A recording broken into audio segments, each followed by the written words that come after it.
After dealing with some vibration issues on the Bronco, I found out this beast has some wicked axle wrap. In this episode, I'm going to show you how I solved that by installing a barn 4-wheel drive anti-wrap traction bar.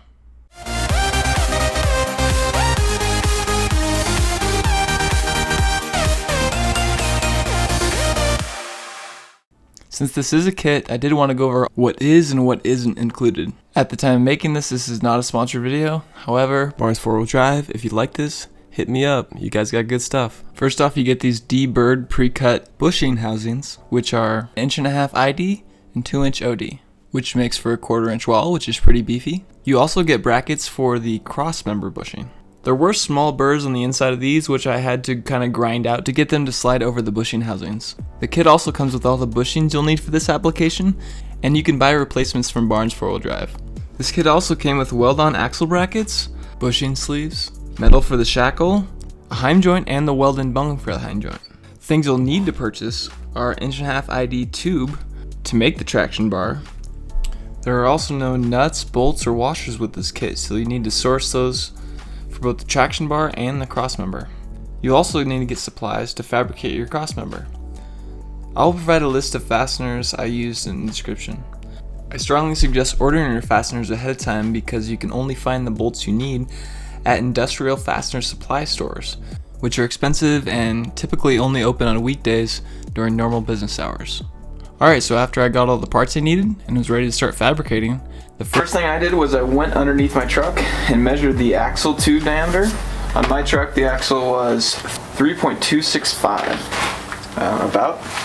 and I actually have a little piece of axle that is a cut down tube from a different project.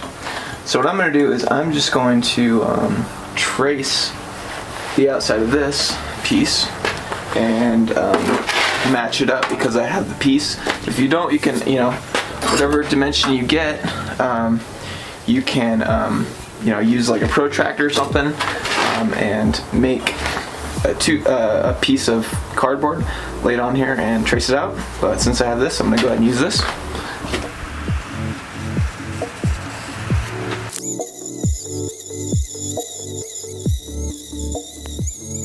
I had to compare my axle tube a couple times to the bracket before I got just the right curve.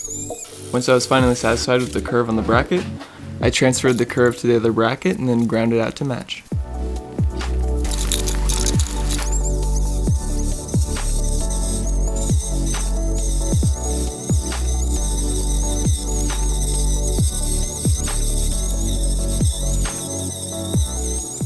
Alright, so the next thing I'm going to do is I'm going to sub-assemble the axle bracket without the bushings.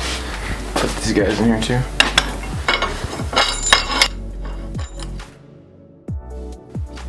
When I was welding on the brackets, I had some heat deflection which warped the brackets slightly towards each other. So it was difficult to reinstall the bushings. If I were to do it again, I would add on top of the sleeve a 30 to 50 thousandths thick washer to space the brackets out a little bit more so that you can install and remove the bushings a little bit easier.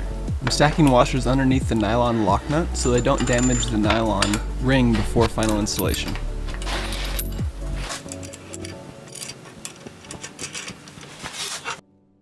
Alright, so you can see that this guy is interfering with the e-brake line here, so I'm going to reroute that.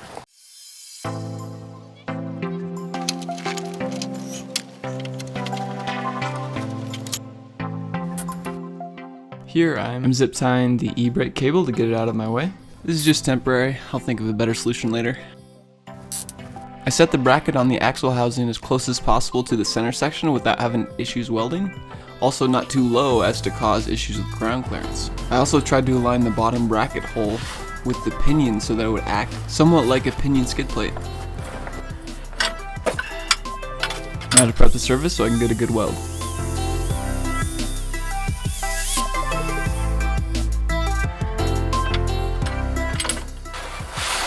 It's always a good idea to double check before you weld that you got it where you want it. Here I'm using a piece of scrap tube to help visualize where the traction bar is going to sit and where the crossmember will go, making sure there's clearance for everything. People on the internet say you should make the traction bar as long as you can, but it seems to me you should match the length of the drive shaft, so that's more what I went for. Also, I didn't have much more room anyways. Since my grounding clamp didn't fit on the axle housing, you can see I have some wires clamped to my ground clamp. This didn't work out so well as a ground. Since we're kind of welding close to this gas tank, I'm going to try to get some kind of material to shield that. This piece of 22 gauge steel worked really well and made a nice shield for me. This is also a good time to talk about gas safety. It's a good idea to look around your gas tank, make sure you don't see any leaks or smell any gas. If you do notice any gas related issues, you need to solve those right away before welding.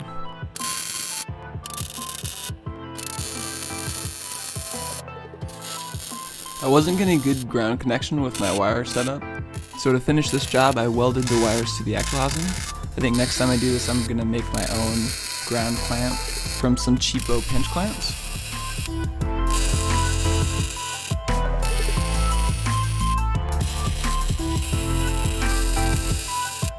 Okay, so I found this square piece of tube and a half that is 1.5 by 1.5 by 1/8 inch wall.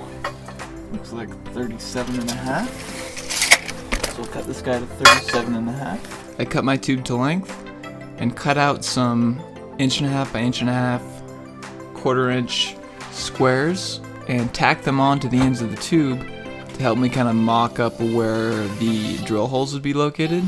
I also want to make sure that my cross member is in a location that's not going to interfere with any service parts like the exhaust or the drive shaft. You want your cross member to be parallel to your axle, so you know that the mounting point on your cross member will stay parallel to the axle. To verify this, I measured the distance from the cross member to the axle on both sides to verify they were the same length. Once I was satisfied with the placement, I cleaned up the frame so I could mark its location. I also marked the inside frame location on each end of the cross member so that I could extend my mounting tabs to cover the width of each frame rail. I extended my mounting tabs, clamped the cross member back in place, and after double checking that the tube was still square, started drilling my mounting holes. At first, I drilled the cross member out for 5/16 inch holes. I probably could have went straight for the 1/2 inch holes, but anytime you're doing anything like drilling holes in the frame, you want to make sure everything's exactly how you want it. Doing something like drilling a little bit smaller hole is a way that you can kind of do a little bit less damage if you make a mistake.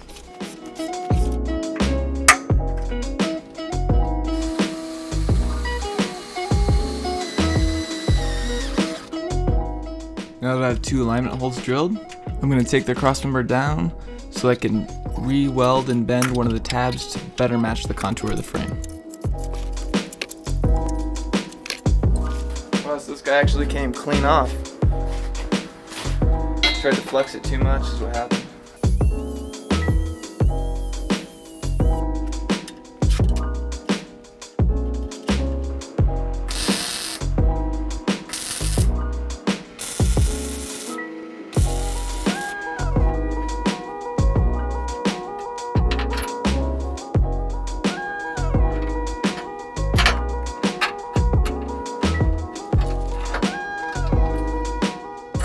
After verifying that my tabs line up like I want with the frame, I double checked that the cross member was square, tightened down my bolts, and drilled the other 2 mounting holes.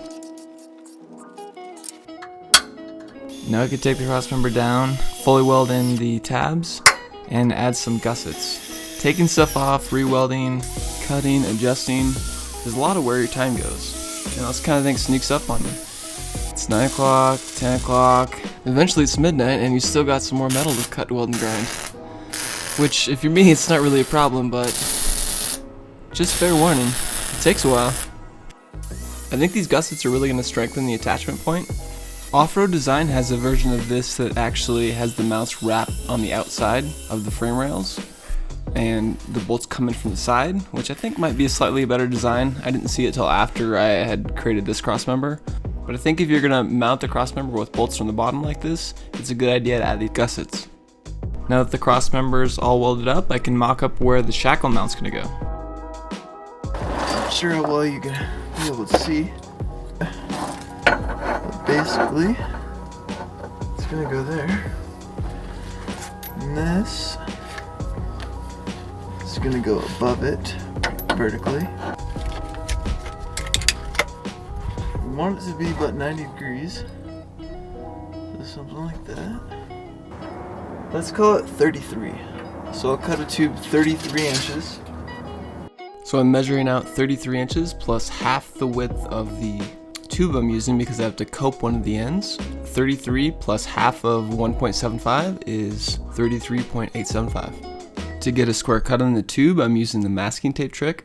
Basically, the tape doesn't want to kind of kink around corners and stuff, so if you wrap the tape around the tube and the edge lines up all the way around the tube, you should get a square cut.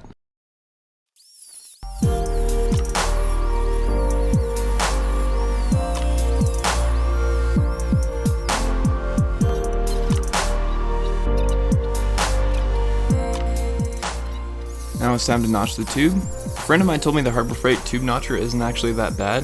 I might suggest that if you're gonna do more than a couple of these notches. The method I use here, just tracing it out and grinding it by eye worked, but it took a lot of time.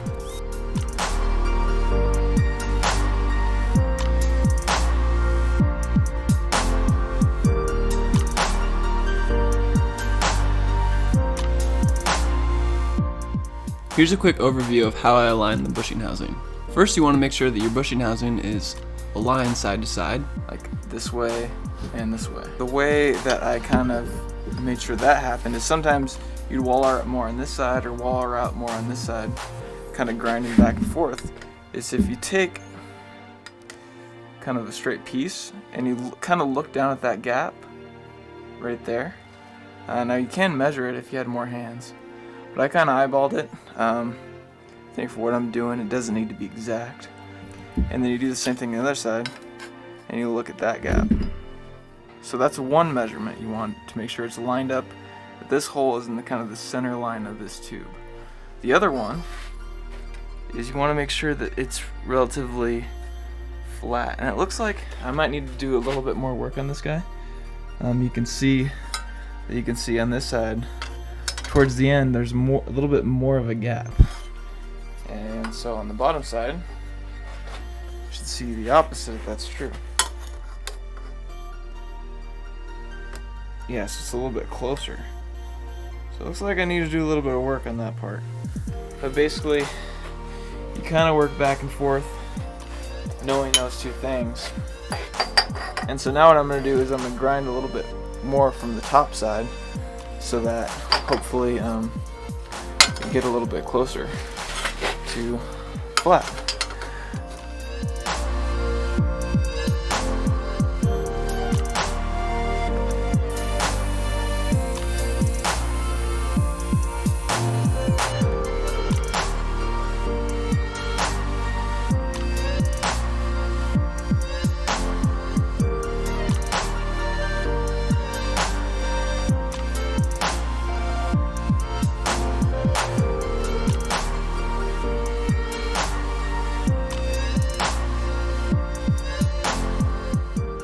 Now that I have my lower bar mocked up, I can start welding together my crossmember bushing housing that will act as the pivot for the shackle.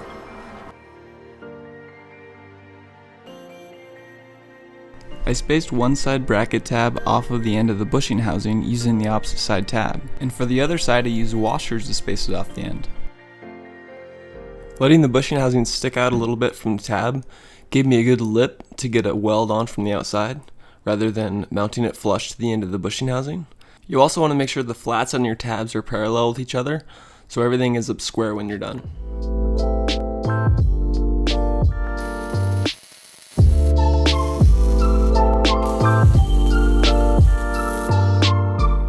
Since this is the bushing housing, you want to take extra care to make sure to remove any kind of welding splatter or any burrs you've created, so that it doesn't dig into your bushing and reduce its life. Alright, so this is a piece of the square tubing that I used for the crossmember. And I was thinking about how it was difficult for me to hold it up, hold everything up so I could mock up and figure out the length. So I thought the best way to do that would be to actually weld triangle kind of gussets on here. and then I'll weld a temporary little 1-inch tab on here.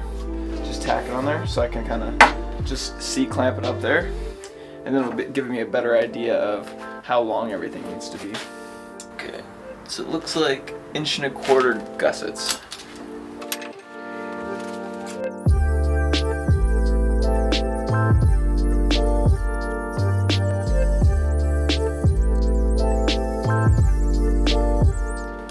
Alright, so basically I put this this flat piece of plate underneath this to line up so this was kind of parallel To this piece of square tubing, that way.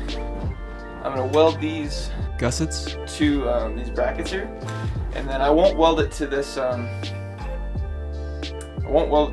because this is the actual tube we're using, but I will weld on this flat piece that I can clamp onto, just kind of tack a couple times on there. It will serve as kind of a mounting point for mocking stuff up.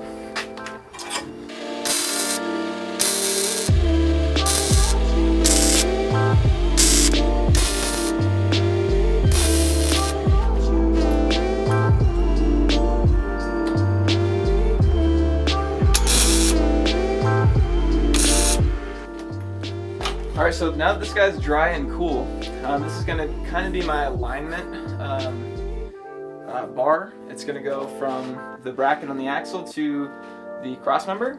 And in order to get it properly lined up, I want to actually press in the bushings. This area is no longer going to see any heat. The weld is going to go on the other end of this. So now I can actually press in the bushing. I'm using white lithium grease here to lube up the bushing and hopefully prevent squeaking. Alright,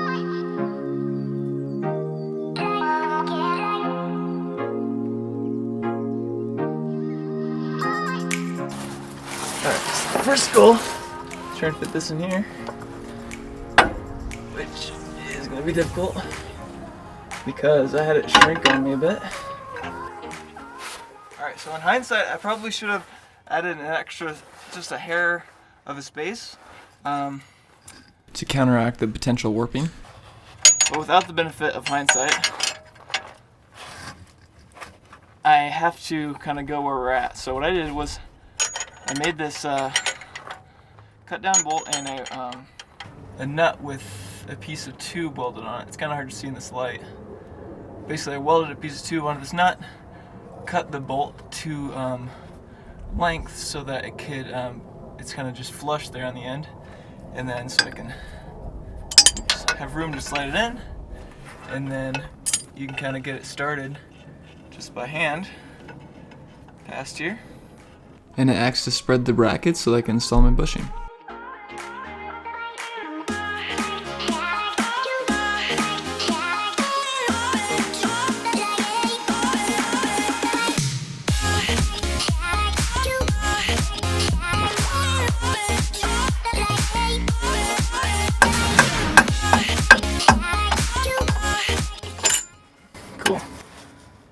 So now we're aligned, and that guy can't go left to right. Now look at our other side here. You can see here's the flange I welded on there, so I have a nice flat. So I'm gonna put this up here to kind of line it up where it's gonna be in there. So right there is on center of these two brackets here. Now that the lower tube is constrained in the axle bracket and the cross-member bushing housing is in place, I can get a more accurate length for the bottom tube. Okay.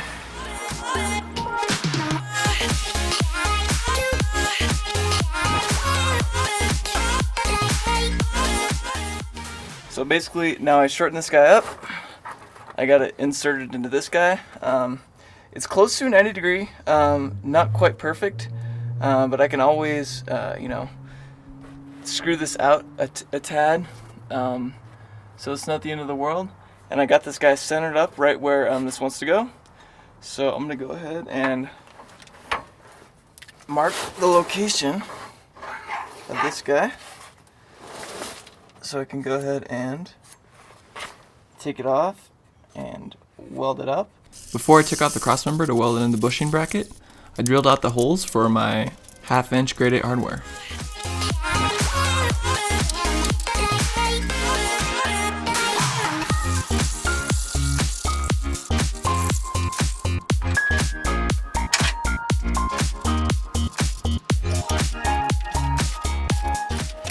After clearancing the holes on the other side of the crossmember, I removed it so I can weld in the bracket.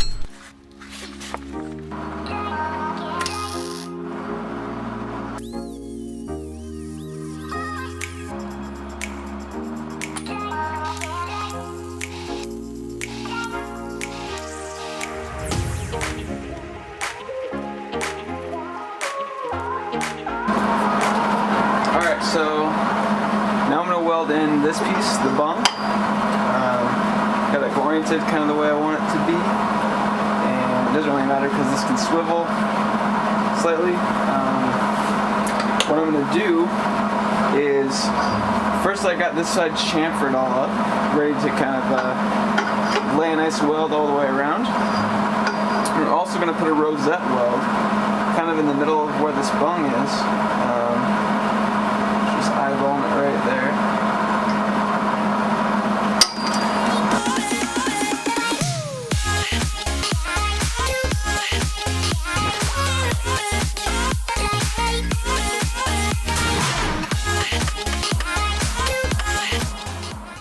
I'm taping the threads to make sure that no welding splatter damages them. I think it's better to weld with the heim joint installed to help maybe prevent some warping from the heat on the bung.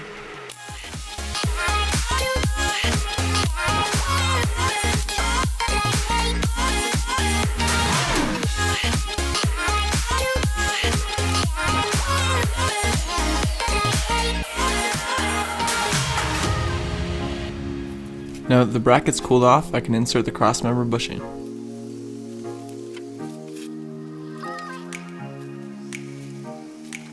Inserting the bushings first and then the bushing sleeve works a lot better than trying to do it all at once.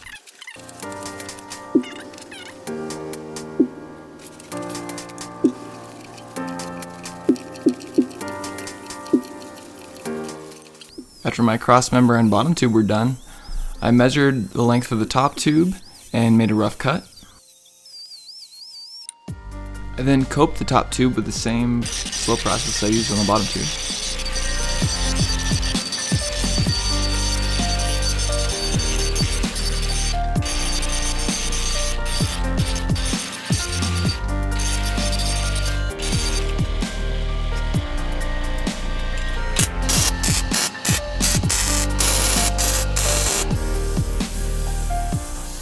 After I welded the bushing sleeve onto the top tube, I fit the tube on the truck and made a line where I need to cut it so I can weld it to the other tube.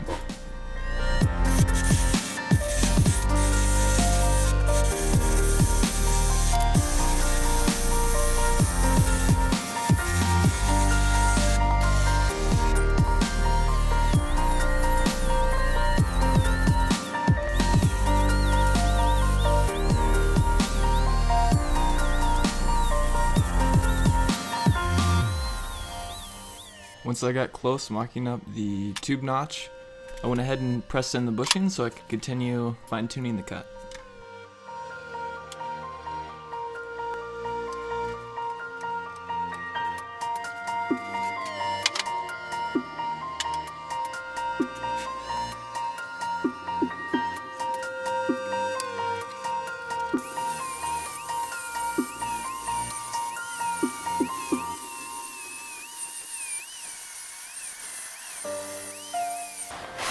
Alright, so I got everything all set up.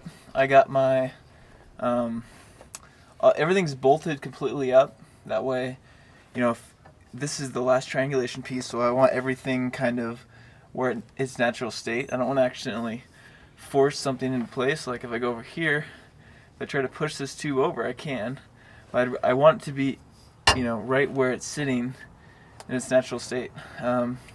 I noticed that this tube is a little bit askew to the driver's side, but I think the mounts are in the correct spot.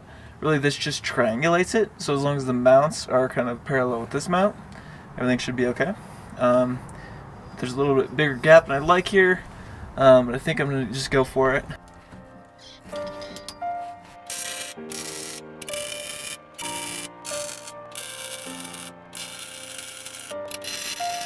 I think we have plenty of clearance here for you know, if we bottom out the suspension. Overall, I'm happy with it. This triangle came pretty close to this. I've seen them all come a lot closer to here. I think the longer triangulated section is a little bit stronger. So yeah, and this clamp worked really good. So I will do that again in the future.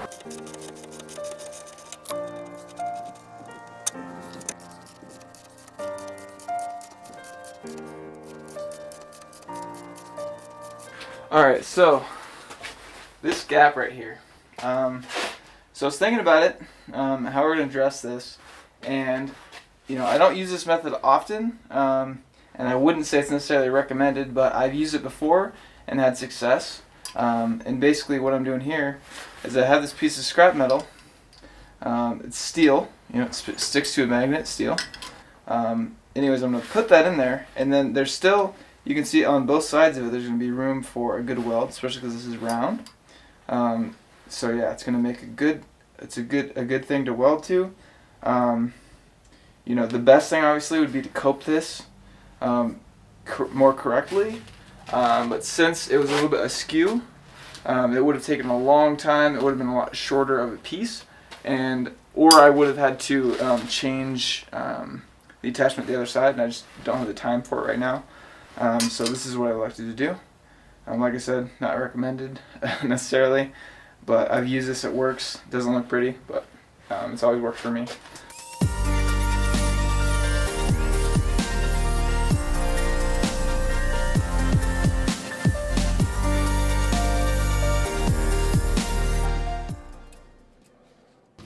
Alright, so the one thing I want to mention before I actually weld this piece, I was having some problems with these guys. When I welded this and then went to disassemble the whole assembly, I realized that these two tubes had shrank together, which sort of makes sense because I'm welding kind of in the middle here, so the heat makes things shrink. And so I'm going to pound this in here. It's already kind of a little bit pounded in there, but I'm going to kind of double check to see how much it is there. But I'm going to tack this in there first, and then I'll come back, give this a couple taps, and then weld her up the rest of the way. So yeah, the idea is hopefully that keeps it from flexing that anymore. I'm going to leave that piece as I weld in here and let it cool naturally, and what that'll kind of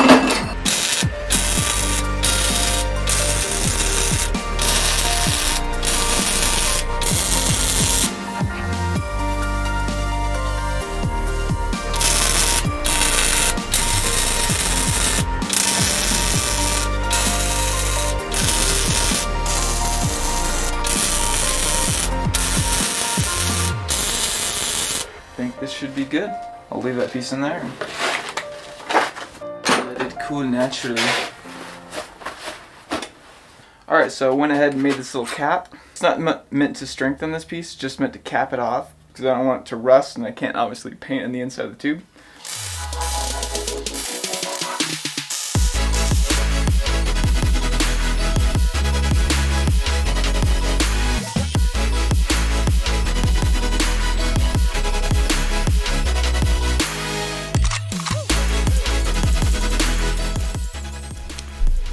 Now I'm taping off the bushings to give the crossmember a coat of paint.